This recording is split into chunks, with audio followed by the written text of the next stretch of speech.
Assalamualaikum warahmatullahi wabarakatuh. Salam sehat. Selamat malam, teman-teman pendengar Indonesia Public Health Podcast. Selamat datang di podcast ini. Setelah sekian lama vakum, akhirnya kita kembali mengudara. Kita akan tetap membahas seputar isu kesehatan masyarakat, di mana yang akan dikemas secara interaktif agar dapat dinikmati oleh semua kalangan sehingga muncul perspektif baru dalam mencikapi isu kesehatan. Karena sesuai kata pepatah, health is not everything, but without health, everything is nothing. Sebelumnya, perkenalkan nama saya Farandi, yang akan memandu episode podcast kali ini. Pada podcast kali ini, saya sudah menghadirkan teman saya, salah satu aktivis pengendalian tembakau, yaitu Janitra. Halo Janitra, apa kabar? Halo Kak Farandi, Alhamdulillah sehat, kabar Oke. baik. Sebelumnya, sebelum saya mengobrol lebih lanjut dengan Janitra, jadi pada podcast kali ini kita akan membahas tentang menyikapi kenaikan cukai rokok pada tahun ini. Karena seperti kita ketahui, Kementerian Keuangan sudah menetapkan kenaikan cukai per Januari 2022 rata-rata sebesar 12%. Nah, kenaikan ini namun tidak selalu disebut baik karena dari sektor industri dan petani tembakau selalu menolak kenaikan cukai ini karena menganggap kenaikan cukai ini dari sisi mereka itu merugikan. Namun di sisi lain kenaikan cukai ini ya memiliki dampak yang signifikan untuk pengendalian tembakau di Indonesia karena seperti kita ketahui Indonesia merupakan negara yang memiliki perokok terbanyak ketiga setelah India dan Cina. Lalu sebenarnya apakah kebijakan ini akan efektif untuk mencapai tujuan menurunkan prevalensi atau tidak, khususnya pada anak usia muda, karena Bu Menteri Sri Mulyani kemarin juga mengatakan jika terus-terusan jumlah perokok sebanyak ini dan tidak terkendali, ini akan terus merugikan. Pada estimasinya kemarin pas tahun 2020 hingga 2021 itu negara merugi 17,9 sampai 27,7 triliun dalam setahun untuk menangani masalah kesehatan yang diakibatkan oleh rokok. Nah, hari ini kita coba mendiskusikan dengan salah satu teman saya tadi sore saya kenalkan, yaitu Janitra dari 9cm dari Kota Jogja. Beliau ini merupakan ketuanya. Jadi mungkin Janitra bisa kenalan dulu kali. Siapa ini Janitra dan apa itu 9cm? Oke, terima kasih Kak Farandi. Halo semuanya. Aku Janitra. Sekarang lagi sekolah di S2 FKM UI Peminatan Promosi Kesehatan. Terus apa ya? Kalau 9CM sebenarnya bentuknya komunitas ya. Kita dari 2013. Sejarahnya itu sebenarnya ini komunitas sebagai dulu tuh tugas akhir para mahasiswa penerima beasiswa di beberapa kota gitu. Jadi makanya lahirnya 9CM ini langsung serentak di beberapa kota dulu di Surabaya, Jakarta, Jogja, Bandung, sama Bogor gitu ya. Tapi sering berjalannya waktu naik turun juga. Sekarang kita cuma terpusat nasional aja, tapi anggota kita tetap ada di beberapa kota gitu. Jadi terus 9CM ini sebenarnya singkatan dari Global No Cigarette Movement. Fokus kita adalah ke pencegahan anak muda atau remaja agar tidak menjadi perokok atau agar dia tidak menjadi perokok seumur hidup kayak gitu ya. Nah, jadi visi kita tuh pengen Indonesia tuh zero youth smoker. Jadi biar nggak ada anak muda lagi yang ngerokok kayak gitu. Kalau yang tua-tua emang udah sulit ya. Tapi kita fokusin ke yang muda yang lebih bisa berubah kayak gitu. Terus apalagi ya program kita sebenarnya makanya lebih ke edukasi sih. Dulu sebelum online kayak gini, seringnya kita edukasi ke sekolah-sekolah kayak SMP, SMA, terus kolaborasi juga edukasi ke masyarakat umum, ke kelompok mahasiswa, membawakan materi-materi tentang bahaya rokok dan juga apa ya bahaya kesehatan, bahaya sosial, psikologi, terus juga tentang industri rokok itu seperti apa sih. Jadi biar kita nggak terjebak sama strategi mereka gitu ya. Karena rokok itu kan sebenarnya industri yang udah sunset industri ya. Dia perlahan-lahan pasti akan hilang kayak gitu. Tapi di Indonesia itu yang terjadi adalah mereka masih kayak mendelay itu tuh sekuat mungkin gitu ya. Jadi nanti mungkin kita bakal ngobrol lagi gitu. Jadi 9CM ini juga anggotanya mahasiswa kayak kita gitu dari berbagai latar belakang, nggak cuma kesehatan. Makanya apa ya, seru juga sih di 9CM, saya bisa ketemu orang-orang, apa ya, nggak cuma kesehatan doang, tapi orang, ada IT, ada ekonomi, dan soshum segala macem. Jadi diskusinya lebih beragam gitu sih yang di Ya. 9CM. Karena emang sebenarnya masalah tembakau ini emang bukan masalah milik orang kesehatan aja ya. Walaupun Betul. dampaknya besar gitu tadi seperti tadi gue jelasin, saya jelasin terkait apa namanya Bu Menteri bilang bahwa biaya kosnya kan akibatnya sangat besar dan namun buat nyelesainnya nggak bisa dari kesehatan, ya butuh berbagai pihak. Oke, Iya, keren buat 9CM, 9CM atau 9CM bahasanya lebih enak. bisa dua-duanya. 9CM aja Bisa. lebih ringkas. Nancy ya. Ya, jadi itulah Nancy M. Jadi kita akan ngobrolin khususnya terkait kenaikan cukai spesifik dan Iya, dampaknya terhadap anak muda. Bagaimana suara anak muda sekarang?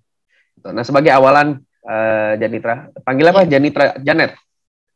Janet Ya, boleh, Kak. ya. Jadi sebagai awalan sebagai dirimu kan sebagai salah satu aktivis pengendalian tembakau, aktif NCM juga aktif dalam pengendalian isu tembakau.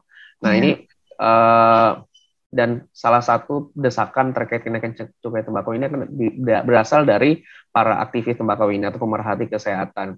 Nah, mungkin sebagai salah satu mewakili gitu, mungkin bisa menjelaskan kenapa sih kenaikan cukai ini perlu dilakukan, khususnya rutin gitu. iya. Jadi mungkin kita apa ya? Kalau saya kan mewakili anak muda gitu ya. eh Banyak suara anak muda yang sekarang tuh juga eh ikut andil gitu, ikut bersuara dalam hal pengendalian tembakau. Nah, awalnya itu dari mana sih? Sebenarnya ada yang namanya di Indonesia tuh Gerakan Muda FCTC. FCTC adalah instrumen pengendalian dari WHO ya, WHO, Framework Convention for Tobacco Control. Nah, tapi di Indonesia kan FCTC ini belum diratifikasi. Nah, lalu FCTC ini kan punya turunan ini ya, framework-nya itu dari Empower. Empower itu adalah singkatan dari Monitor, Protect, Offer, Warn, Enforce, and Raise. Dan raise-nya yang terakhir ini adalah Raise Taxes on Tobacco. Jadi itu salah satu cara untuk mengendalikan tembakau adalah menaikkan cukainya. Nah, kenapa cukai itu penting untuk mencegah anak-anak muda apa ya, membeli rokok atau mengkonsumsi rokok itu karena dari harganya, dari kita ngomongin akses gitu. Kalau harganya murah dan aksesnya gampang, jadi ketika harganya murah itu kan lebih terjangkau ya gitu sih kasarannya gitu. Buat anak-anak muda mereka yang punya uang jajan sedikit pun bisa beli gitu. Jadi salah satu concernnya adalah biar rokok tuh mahal tuh gimana sih caranya. Nah, salah satunya adalah ya dari harganya dulu gitu. Dari emang si rokok ini tuh harusnya harganya jangan terlalu terjangkau biar anak muda ini nggak bisa beli gitu ya. Itu kan kalau kita ngomong segi harga doang. Kalau ngomongin harga di dunia ini kan perbandingannya ya, paling tinggi itu harganya ada di Australia sama aku lupa negara Eropa, sekitaran Inggris kayaknya. Kalau di Australia kan 400.000 itu dapat satu bungkus dan di sana rokok kan cuma dijual satu apa bungkusan doang ya. Terus di bawahnya tuh ada yang kalau dirupiahin gitu ya itu 200.000, 300.000, dan yang harganya 100 ribuan itu banyak kayak misalnya di Jepang gitu. Jadi apa ya kita kita melihat fenomena itu kita buka mata nih di negara lain bisa loh kayak gitu negara atau misalnya dari Menteri Kesehatannya mereka bisa sinkron gitu loh sama Menteri Keuangannya gitu bahwa rokok ini penting banget dikendalikan dan salah satu instrumen yang katanya gitu ya paling efektif dan bisa menyasar paling luas itu adalah harga. Nah, harga yang bisa berpengaruh ke cukai itu kan ke rokok itu kan dari cukai gitu kok dari pemerintah gitu ya. Makanya kita concernnya di situ sih, pengen dorong cukai itu naik kayak gitu. Ya, makanya untuk mengendalikan berarti harga dan gimana juga mengendalikan konsumsi berarti kan. Iya, Ya, terkadang uh, khususnya generasi kita ya melihat selalu ada statement kita selalu kalau kita berkoar-koar terkait pengendalian tembakau selalu dipatahin bahwa negara itu diuntungkan terkait cukai rokok. Terkadang punya berpikiran bahwa cukai ini memberikan pemasukan yang besar terhadap negara. Karena emang tidak dapat dipungkiri kita sebagai jumlah terbanyak di dunia gitu salah satunya. Terus jumlah penduduk juga banyak dan itu sinkron gitu. Setiap harinya konsumsi terus menerus berapa miliar batang gitu kan. Dan itu berdampak juga terhadap pemasukan. Namun yang nggak dipahami adalah bahwa cukai ini kan bukan seperti pajak gitu kan. Oh, cukai ini ya adalah istilahnya ongkos biaya yang diatur oleh negara agar mengatur agar penggunaan barang ini terkendali. Nah, bagaimana tanggapan jadi terhadap teman-teman kita yang menganggap bahwa cukai ini menguntungkan gitu, menguntungkan negara gitu. Persepsinya ada yang salah gitu. Bagaimana jadi menyikapi hal tersebut? Sebenarnya ada dua faktor yang aku lihat. Jadi sebenarnya waktu aku pertama kali belajar cukai itu sebenarnya juga di 9CM gitu, di isu tembakau. Jadi kalau kita nyebutnya itu sin tax ya, pajak dosa gitu. Jadi bukan pajak biasa, tapi pajak dosa dari kerugian atau dampak negatif yang jelas ditimbulkan oleh barang itu ketika barang itu dikonsumsi gitu kan. Nah, terus kalau misalnya di masyarakat sekarang, apalagi di anak muda khususnya gitu ya, masih melihat cukai ini sumber devisa negara gitu. Sebenarnya antara gimana ya, salah dan enggak. Pertama karena mungkin kalau sebagai aktivis tuh kadang gemes gitu. Kayak berharap coba kalian tuh browsing deh gitu tuh. Sebenarnya jawabannya tuh udah ada di internet gitu ya. Tapi kita kan nggak bisa maksain ketertarikan atau kemampuan literasi orang lain gitu ya. Apa sih yang bisa kita lakukan? Satu, kedua, tapi ketika pun nanti mereka browsing di internet, mereka dapat artikel dari mana dengan keyword cukai, tembakau, devisa negara misalnya. Itu tuh mungkin nggak selalu artikel kesehatan dari orang kesehatan yang muncul. Bisa juga media-media yang ada koneksi ya di belakangnya dengan industri rokok yang punya interest gitu ya dengan industri rokok, itu juga buat artikel yang sama tapi means-nya beda gitu. Jadi poin yang dibawakan tuh bukan kayak cukai yang sebenarnya kayak ini tuh untuk menekan konsumsi, mengendalikan konsumsi di masyarakat gitu ya, instrumen negara untuk bla bla bla. Tapi bisa juga disetir ke hal yang nggak lurus gitu, misalnya ya lebih ke devisa mungkin, atau nggak disebutin bedanya cukai sama pajak kayak gitu loh. Jadi bisa juga kita bisa nyalain mereka mungkin karena memang ada beberapa media yang nggak menyampaikan itu secara dengan tujuan kesehatan lah gitu, dengan tujuan kesejahteraan gitu ya, tapi mungkin lebih ke interestnya industri rokok. Jadi nggak bisa nyalain juga sih kalau di situ. Cuman terus kalau misalnya kadang kalau kita tanya balik, itu argumen anak muda yang menganggap itu devisa juga kebanyakan karena mereka kurang tahu bedanya cukai sama pajak kayak gitu. Jadi ya apa yang bisa kita lakukan biasanya lebih mengedukasi sih bedanya cukai sama pajak apa. Ini kan kemarin baru aja juga belum lama ini ya close the door-nya Deddy Corbuzier kan ngundang ini ya Bu Menteri Sri Mulyani. Itu juga bahas lagi cukai lagi, pajak lagi gitu. Jadi ini bahasannya yang masih kayak terus aja dibahas padahal juga udah dijawab kayak gitu loh. Cuman kan masyarakat mungkin pro kontra atau mungkin ada yang mau lebih memilih diam gitu.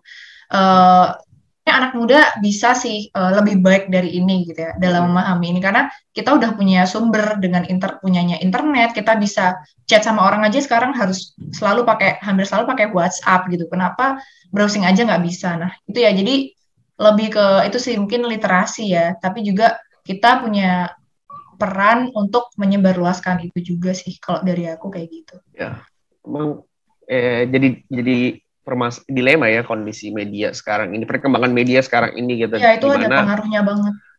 Dimana ya masalah seperti ini yang sebenarnya harusnya kita disuarakan yang benar gitu, cuman karena media bisa mengemasnya gitu, membuat seolah-olah ya kayak cukai inilah seolah-olah itu hal yang baik gitu, bahwa ini menguntungkan, padahal ya dari satu sisi cukai ini adalah hal yang buruk gitu. Semakin besar cukai yang didapat, semakin besar penghasilan negara dari cukai, berarti semakin besar juga penggunaan barang-barang yang merugikan gitu kan.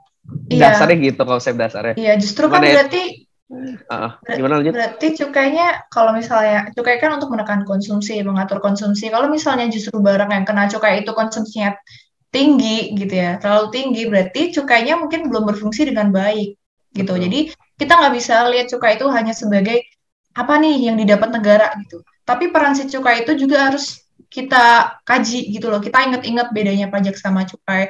Kalau misalnya kan orang kan jadi banyak sesat pikir Kak, baik di anak Betul. muda maupun orang-orang awam gitu ya, kayak wah berarti kalau gue beli rokok, gue menyumbang devisa negara dong gitu. Padahal Ya, enggak kayak gitu karena harus ada keseimbangan bahwa rokok itu ya nggak bisa betul. dikaji sebagai barang normal.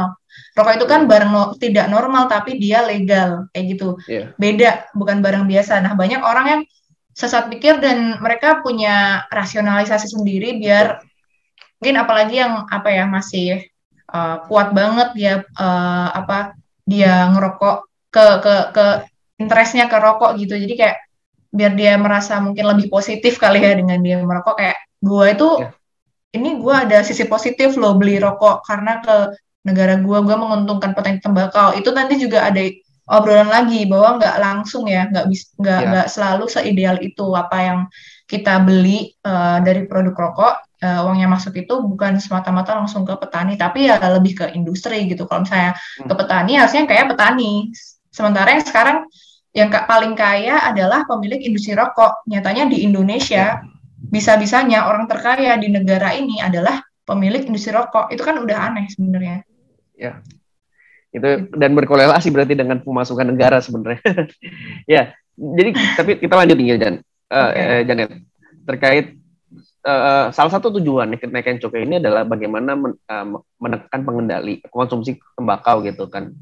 Dan otomatis berharap berdampak terhadap penurunannya prevalensi perokok di Indonesia, khususnya perokok-perokok di usia muda. Namun tadi kan Janet udah cerita bahwa kondisinya nggak semudah itu, masih banyak masyarakat khususnya anak muda mempunyai pemikiran bahwa cukai ini menguntungkan dan dengan gua merokok, gua menguntungkan negara kayak gitu. Masih ada banyak pemikiran seperti itu. Satu sisi juga ya banyak hal dilakukan oleh industri agar tetap pelanggannya tetap setia dengan mereka gitu kan.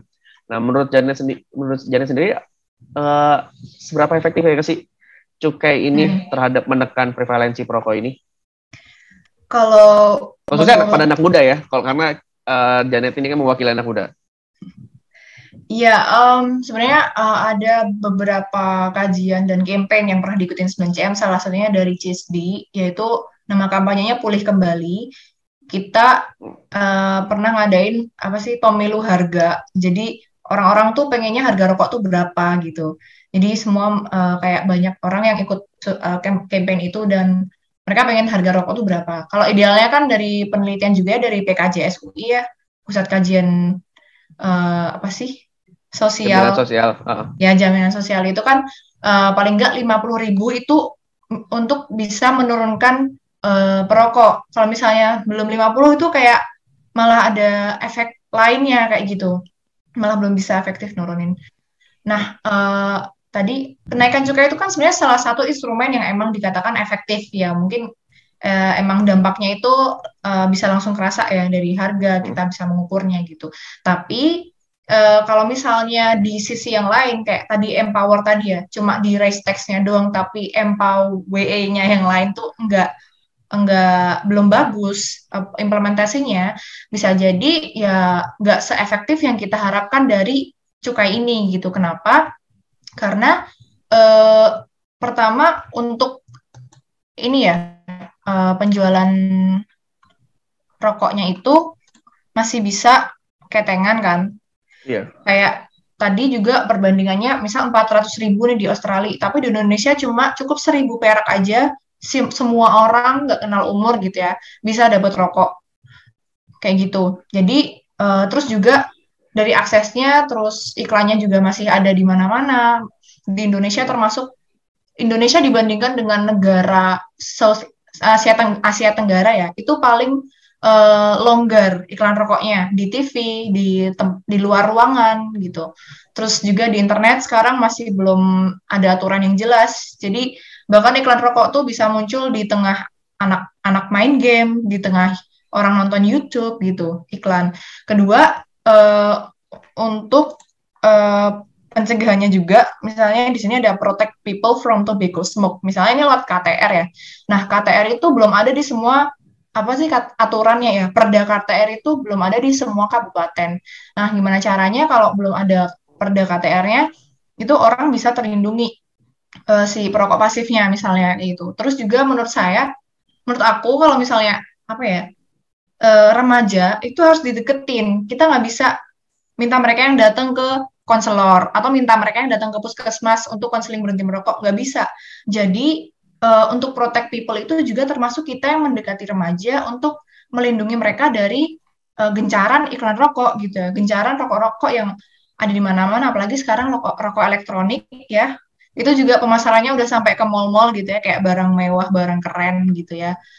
Karena emang salah satu hal yang dikejar marketing rokok itu kan kekerenannya itu ya, sampai sekarang tuh masih apa ya terbeli oleh anak-anak muda kayak gitu. Terus juga untuk gimana ya sebenarnya mungkin secara empower ini secara sedikit-sedikit udah dilakukan tapi belum efektif atau belum menjangkau banyak orang atau misalnya apa ya kurang menarik untuk orang itu memahami pesannya atau misalnya mengakses akses berhenti merokok misalnya.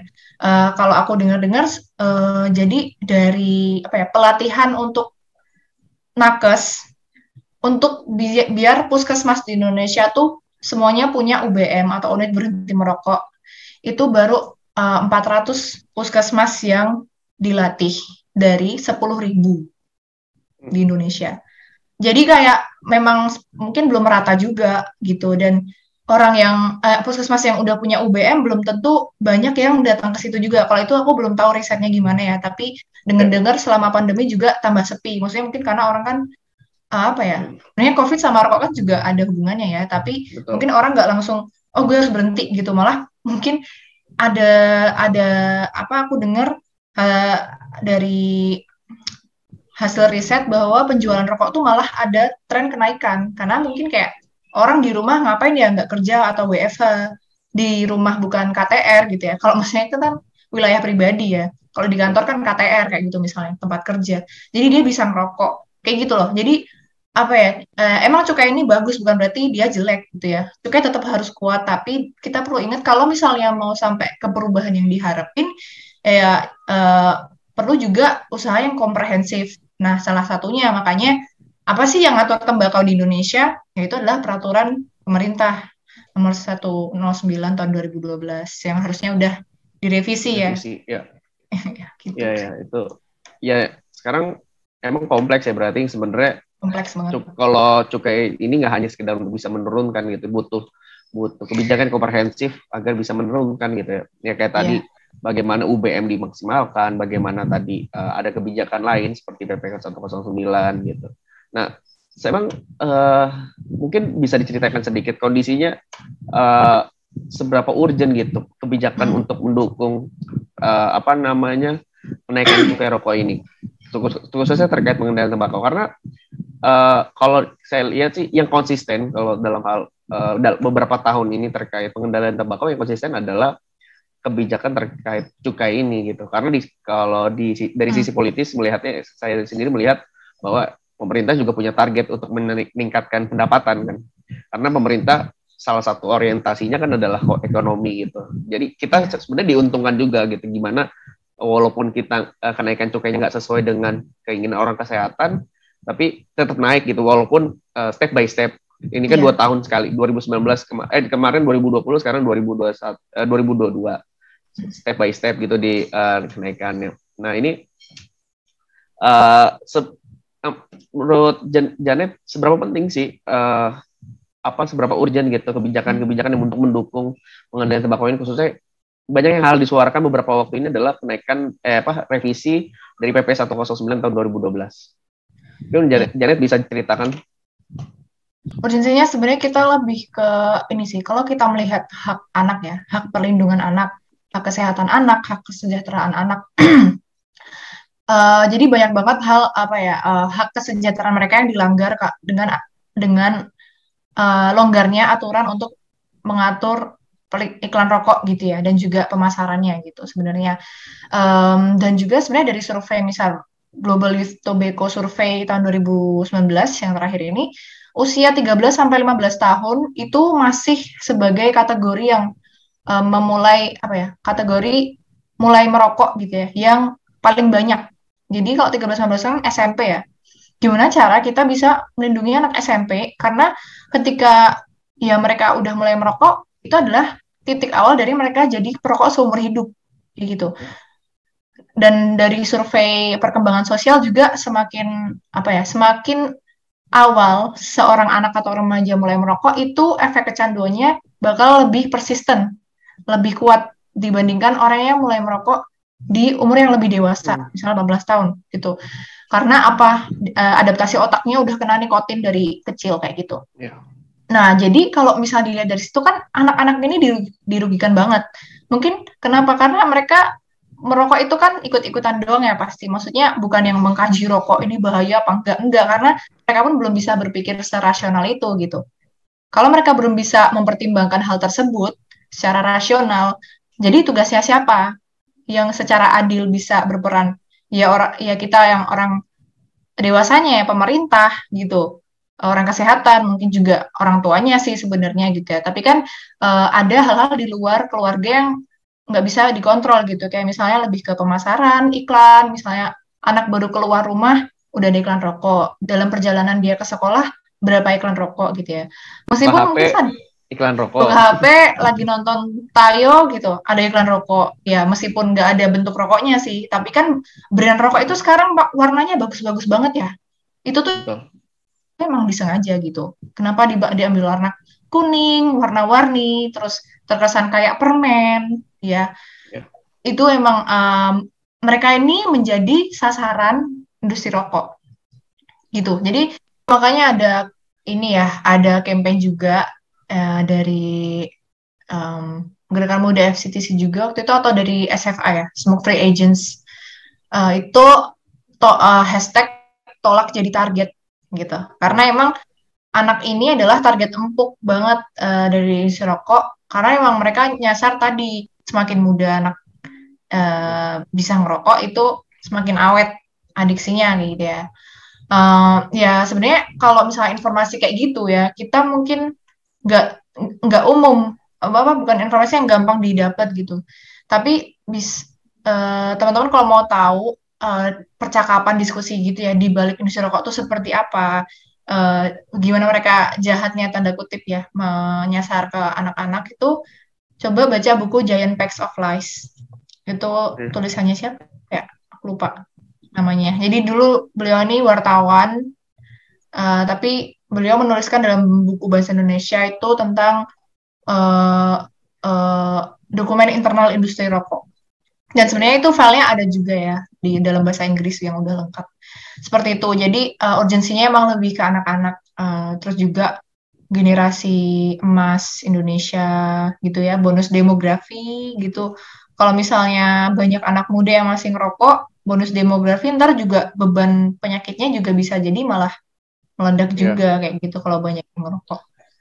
Ya, jadi emang cukai ini nggak bisa sendirian ya, perlu pemerintah kita perlu tegas juga terkait kebijakan-kebijakan. Dan makanya ya silakan.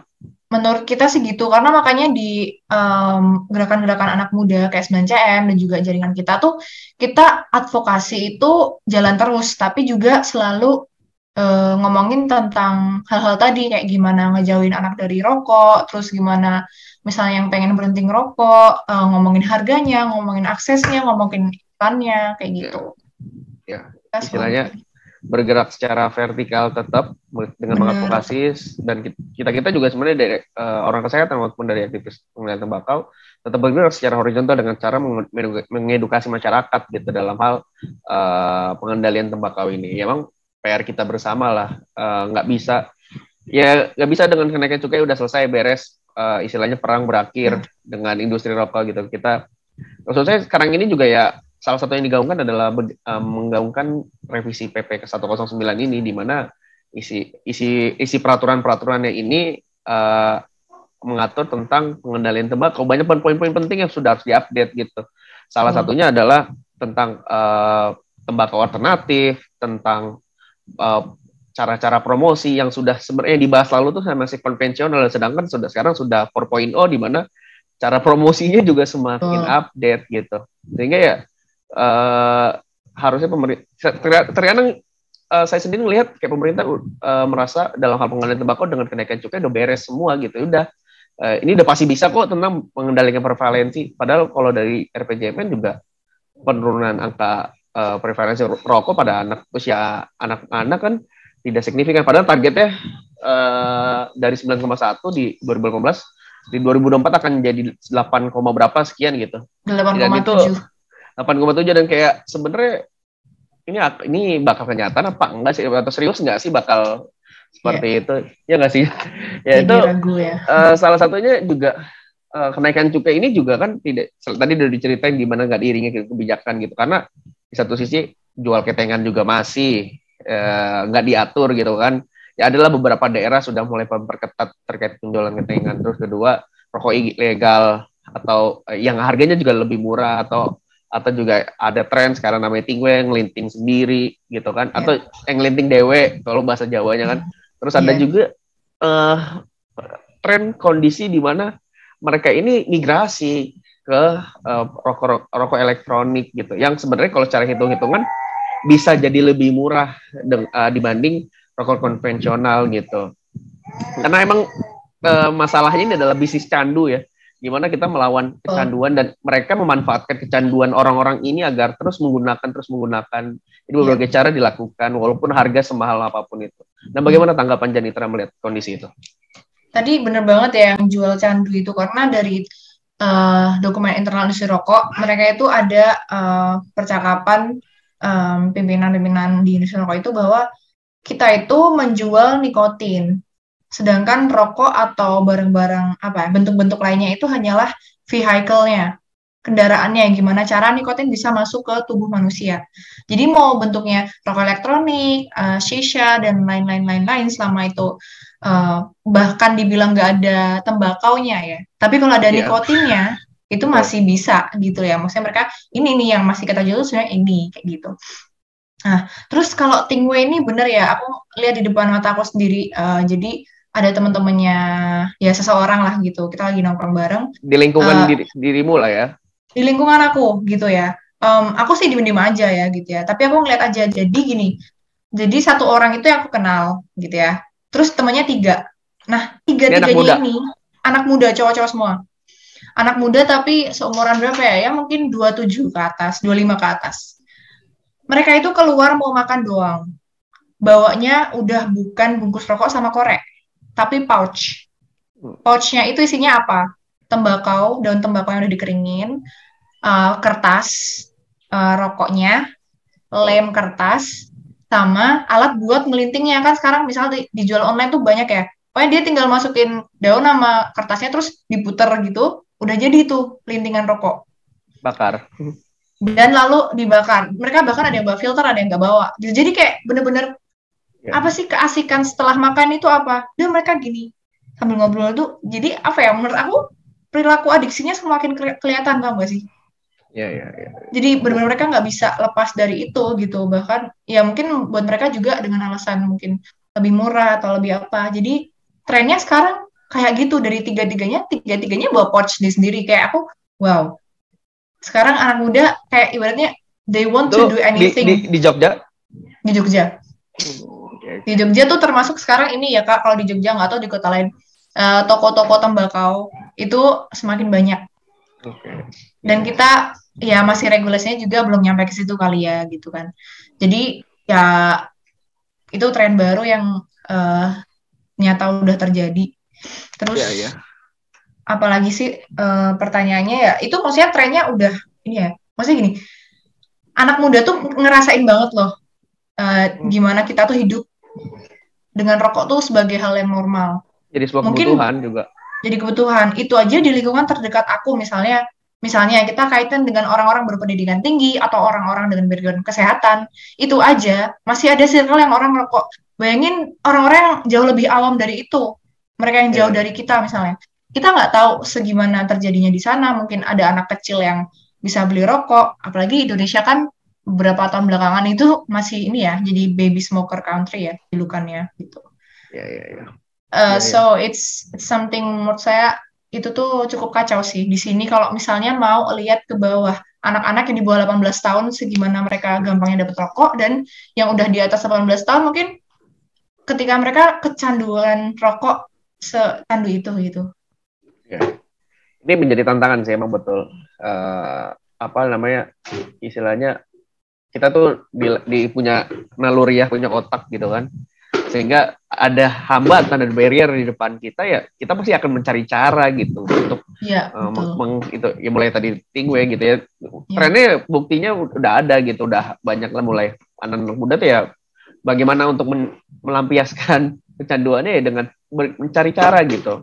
Jadi memang menjadi masalah gitu. Nah, tapi Janitra belum merespon mungkin pandangannya Nancy terkait migrasinya para perokok konvensional ke perokok elektronik atau pengguna tembakau alternatif. Karena di satu sisi mereka juga melakukan promosi besar-besaran gitu kan, dan tapi tidak diimbangi juga kenaikan cukai yang signifikan gitu. Dan beberapa bahkan liquidnya nggak menggunakan label cukai juga gitu, sehingga kalau dihitung-hitung masih jauh lebih murah daripada konvensional. Cuman emang yang jadi hambatan kan kalau dari penggunaan tembakau alternatif ini adalah alatnya mahal di awal aja gitu, tapi setelah daily gitu kan itu jadi lebih murah. Nah, tanggapan Janitra di mungkin teman-teman NCM melihat hal tersebut? Itu kalau 9cm sebenarnya dan teman-teman di jaringan sih kita kompak ya. Jadinya ngelihat itu sebagai sebenarnya cuma pengalihan produk aja dari industri rokok. Ibaratnya ada tren baru yang itu juga menguntungkan gitu ya. Dan industri rokok juga melari ke situ gitu. Jadi kalau ada juga malah gimana ya? Kita ngelihatnya semakin ke sini tuh penelitian tentang dampak negatif rokok elektronik itu sebenarnya semakin banyak ya. Entah dari dampak fisik, sakitnya, dampak psikologisnya, kayak malah orang jadi double user sekarang gitu ya. Apalagi dengan kondisi di Indonesia yang masih terjangkau semua gitu, dari akses dan harga gitu, kayak bahkan ada penelitian dari ini ya, Kak Bikwanto waktu itu ya, beliau bikin penelitian, ternyata trennya sekarang ketika ada rokok elektronik justru bukan orang terus beralih, tapi jadi double user rokok elektronik iya, konvensional iya. Terus juga penelitian di US, mereka nangkap sebuah tren ketika ada orang yang sama sekali nggak ngerokok konvensional, tapi mereka start dengan rokok elektronik, itu 7 kali lebih mungkin untuk dia di kemudian hari merokok konvensional. Jadi apa? Kalau kayak gini, lihatnya sebagai apa sih kita lihatnya? Itu adalah, ini aja sih, ibaratnya umpan ya. Sekali nangkep, udah kena jerat candunya, nggak bisa berhenti. Mau itu nanti dia mau ngerokok elektronik, mau ngerokok konvensional, industri rokok juga nggak peduli. Yang penting dia beli. Tapi justru malah menurut saya pribadi juga ya, kayak rokok elektronik itu kan rasanya ya macem-macem, harganya macem-macem, bentuknya macem-macem, diiklankan segala rupa biar kelihatan elegan, keren, classy, cool gitu ya. Itu adalah exactly why industri rokok itu mau mengiklankan rokok elektronik ya, menurut aku. Karena di situ untuk menjeratnya dulu. Karena kita bisa nemuin rasa yang nggak ada di rokok konvensional. Ya kayak macem-macem banget ya, apalagi buat anak-anak nggak ada yang pahit tuh rokok elektronik, ada yang manis-manis, harum-harum, lucu-lucu baunya gitu kan. Itu yang memang ada penelitian juga yang menangkap bahwa anak-anak kecil itu atau remaja itu tertarik nyoba vape karena rasa-rasanya macam-macam, jadi mereka pengen nyoba gitu. Ternyata kalau misalnya ada nikotinnya mereka nggak siap gitu kan, dan mungkin malah setelah ngerokok elektronik jadi kebiasa, oh ini tuh caranya ngerokok misalnya ya. Jadi ketika ada rokok konvensional mereka mungkin udah nggak asing lagi kayak gitu. Jadi itu sih yang sebenarnya jadi kita ngelihatnya bahaya banget sebenarnya elektronik tuh. Ya, jadi ini kita udah sampai di penghujung nih, Jan. Tadi Janitra udah cerita banyak bahwa emang kenaikan cukai ini sebenarnya di satu sisi menguntungkan untuk dalam hal pengendalian, tapi di satu sisi juga dapat menimbulkan masalah baru. Tadi Janitra cerita terkait teman-temannya sudah mempunyai habit yaitu minting sendiri, terus banyak juga yang mulai migrasi atau per user terhadap produk tembakau gitu, entah itu tembakau alternatif atau yang konvensional. Terus ya banyak hal gitu, mereka mulai sebenarnya bukan hanya industrinya aja yang mencari cara, tapi konsumennya juga mencari cara gitu agar mereka tetap bisa memenuhi kecanduannya gitu. Dan tadi Janita juga cerita soal bahwa ya ini nggak bisa, masalah tembakau ini kan nggak bisa hanya dengan cukai gitu, butuh intervensi yang kompleks gitu. Tadi ada perlu vertikal ataupun horizontal. Nah, terakhir mungkin apa sih harapan jadi sebagai salah satu aktivis pengendalian tembakau ke depannya gitu, setelah kenaikan cukai pada tahun ini? Mungkin ya kali aja podcast ini bisa didengar gitu oleh banyak orang yang ya seenggaknya nggak usah nggak usah pemerintah lah, tapi seenggaknya dari kita gitu, anak muda yang mau fight gitu. Yang sebelumnya mereka nggak mau, bukan dalam hal tergabung dalam aktivitas tembakau, tapi mereka aware gitu bahwa ini masalah loh gitu. Apa harapannya jadi kan? Saya keinget momen ini ya, Hari Sumpah Pemuda. Waktu itu aku nge-handle jadi host dialog gitu bersama Prof. Emil di acara Youth Talk with the Seniors. Jadi ada satu pesan beliau yang sangat menohok gitu, kayak jadi apa yang harus, jadi waktu itu aku tanya apa yang harus dilakukan oleh pemerintah agar generasi kita tuh terlindungi dari tembakau gitu. Terus justru jawaban beliau itu adalah kita anak muda jangan membebek sama pemerintah. Kita harus berdiri di kaki kita sendiri. Dulu Sumpah Pemuda, orang-orang yang bikin Sumpah Pemuda apa iya mereka nunggu pemerintah untuk ngeiyain mereka bikin Sumpah Pemuda? Kan enggak gitu. Intinya kayak gitu. Jadi apa ya? Ketika kita anak muda tahu sesuatu yang benar atau terasa benar gitu ya, dan emang itu tuh sesuatu yang baik, dan ada orang yang menyalahgunakan kayak gitu loh. Jangan sampai kita tuh justru diam atau takut gitu ya. Harusnya kita yang berani ketika kita tahu kebenaran, dan misalnya mungkin aku sendiri dengan teman-teman di kesehatan masyarakat gitu. Justru kita harus lebih berani lagi gitu untuk dengan cara kita gitu, entah dengan kreativitas, dengan edukasi-edukasi yang kita buat kayak gitu. Dan juga anak muda perlu menurutku literasi juga ya, karena sebenarnya udah banyak sumber yang terpercaya sih sebenarnya yang bisa diakses juga, tapi mungkin ketutupan sama media-media yang lebih mainstream gitu. Tapi kita harus bisa gitu ya mencari kebenaran itu gitu, jangan sampai mau jadi target industri rokok. Apalagi sekarang iklan rokok tuh masih banyak banget gitu ya. Jadi intinya kayak kita harus berdaya gitu. Anak muda harus berdaya sendiri, kita mau berdaya di kaki sendiri meskipun itu sulit gitu ya. Tapi justru makanya kita harus semakin membanyakan teman-teman gitu loh, jangan sendirian di sini, apalagi kalau isu tembakau ya. Kita harus sering-sering ngingetin satu sama lain, terus juga sabar-sabar sih kalau ada teman atau orang tersayang yang masih ngerokok. Kita juga perlu sabar-sabar dan jangan sampai goyah juga kalau misalnya kita tahu rokok itu kan nggak baik ya, lebih banyak mudorotnya atau keburukannya daripada kebaikannya. Terus kalau misalnya udah dengar podcast ini juga harapanku ini sih berpikir dua kali dari pemahaman-pemahaman yang kita udah anggap itu tuh benar, bahwa itu tuh belum tentu benar. Gitu. Ya, karena emang ya walaupun semahal apapun rokok, kalau candunya nggak dikelarin ya nggak bakal selesai.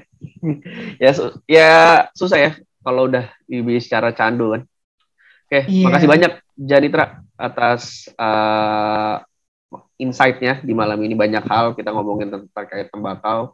Ya awalnya tentang cukai, tentang harga rokok, tapi ternyata emang sebenarnya nggak semudah itu permasalahan rokok itu, nggak semudah menaikin cukai aja, dan butuh intervensi yang komprehensif lah buat menyelesaikannya. Betul. Tapi ini sih Kak, aku juga patut mengapresiasi banget ya pemerintah atau Bu Sri Mulyani kayak gitu yang berani naikin cukai, karena pasti pressure-nya itu kuat banget ya untuk pemerintah itu berani akhirnya declare oke, cukai naik, itu tuh perjuangannya pasti tinggi banget. Jadi ini juga harus jadi semangat positif buat kita bahwa pemerintah tuh juga masih mau kok, maksudnya masih berkomitmen gitu loh. Salah satunya ditunjukkan dari cukai ini. Jadi kita jangan mau kalah, jangan berhenti, dan kita juga support pemerintah kayak gitu. Ya, masih ada orang baik lah intinya, kurang lebih gitu kan di pemerintah kita yang mesti aware terhadap kesehatan masyarakat, khususnya terkait pengendalian tembakau ini.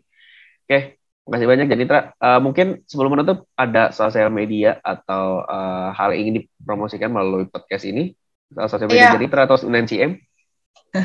Oke, mungkin di 9cm aja ya. Kalau kita sekarang aktifnya di satu akun aja di Instagram yaitu @9cm Indonesia. Terus kita juga ada LinkedIn 9cm Indonesia, ada website